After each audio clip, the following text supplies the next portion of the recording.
মায়ের রান্না বান্না কি গো?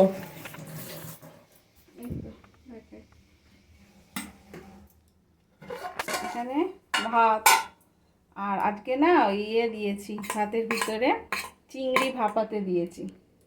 চিংড়ি ভাপাটা দাঁড়া তুলে দেখাচ্ছি।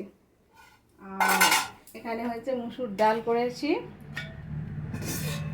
করলা ভাজা হয়েছে, আর এখানে হচ্ছে মাছের টক হয়েছে। মাছের টক হয়েছে আম দিয়ে, ঠিক আছে। আর এখানে আছে মাছ দিয়ে আলু দিয়ে টমেটো দিয়ে একটু তরকারি। আর এখানে হচ্ছে চিকেন। এখনো হচ্ছে? চিকেন দেরি হয়ে গেছে।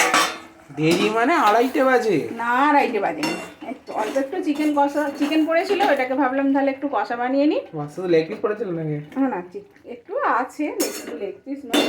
তো এই আজকে দুপুরের রান্না। আর তোমাদের দাদা দেখাই